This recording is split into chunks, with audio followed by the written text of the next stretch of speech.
যে মাশরুমকে একসময় বলা হতো ব্যাঙের ছাতা, আজ সেটাই বদলে দিল এক দম্পতির ভাগ্য।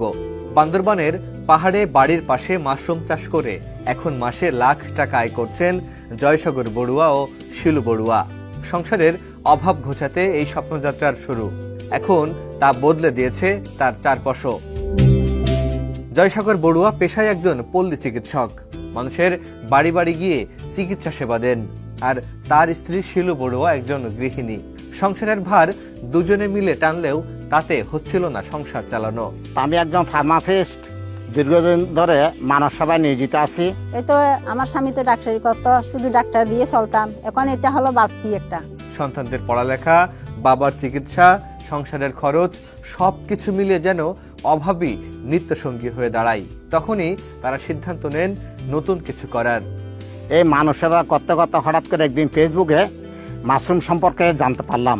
শুরুর গল্পটা আমার স্বামী অল্প আনছিল, কয়েকটা আনছে, তো 20-30টা, এর তো 50টা, একটা 100টা, করতে করতে এনে অনেকটা, এই 500টা, 1000টা, এরকম করতে করতে আমাদের সংসার চলে যায়। আমার সন্তানকেও মানুষ করতে পারছি। দুজনে মিলে বাড়ির পাশের পাহাড়ে শুরু করেন মাশরুম চাষ। প্রশিক্ষণ আর পরামর্শে চাষ শুরু হয়, আর শুরু থেকে আসে ভালো ফলন, বাড়ে আয়ও। বালাঘাটা হর্টিকালচার আন্ডারে অধীন স্যারের সহযোগিতায় আমি ঢাকা যাই, সাভারে যাওয়ার পরে 10 দিনের প্রশিক্ষণ নিই। এই প্রশিক্ষণে সর্বাঙ্গিকভাবে আমাদের কাকন ম্যাডাম সম্পূর্ণ নিখুঁতভাবে আমাদেরকে প্রশিক্ষণগুলি শেখানো হয়। শেখানোর পর ওখান থেকে আসার পর আমি আরও এগিয়ে গেছি। আগে তো আমরা বসে থাকতাম, কোনো কাজকর্ম নেই, তো এই কি করব, এইটাই শুরু করে দিই। হর্টিকালচার থেকে বিষয় আমরা উপার্জন করছি, অনেক উপার্জন এখন, অনেক, আমাদের কোনো অভাব নেই। আর আগে মাশরুম খাইতো না, ব্যাঙের ছাতা বলতো, এখন সবাই মাশরুমকে এখন জনপ্রিয় খাবার হিসেবে গ্রহণ করছে। সারা বাংলাদেশে মাশরুম চাষ হবে।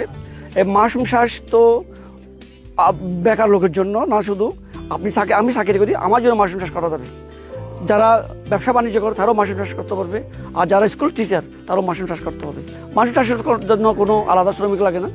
বান্ডেল থাকলে প্রতি সেনমানিতে টাকা বাঁচবে। বিকাশ সেনমানি বান্ডেল কিনে জিতুন প্রতি লেনদেনে। তাদের সাফল্য দেখেই আগ্রহী হচ্ছেন আশেপাশের তরুণরা। কেউ কেউ শুরু করে ফেলেছেন নিজেদের চাষও। মাসে তাদের আয় এখন লাখ টাকার ঘরে। পাহাড়ের মতো কঠিন বাস্তবতা থেকে নিজেদের স্বপ্নকে তুলে এনেছেন সফলতার চূড়ায়। জয়সাগর ও শিলু বড়ুয়া এখন চান এই উদ্যোগ আরো বড় হোক, যেন পাহাড়ের আরো মানুষ ঘুরে দাঁড়াতে পারেন। বান্দরবন থেকে মামুন সোহাগ, সমকাল।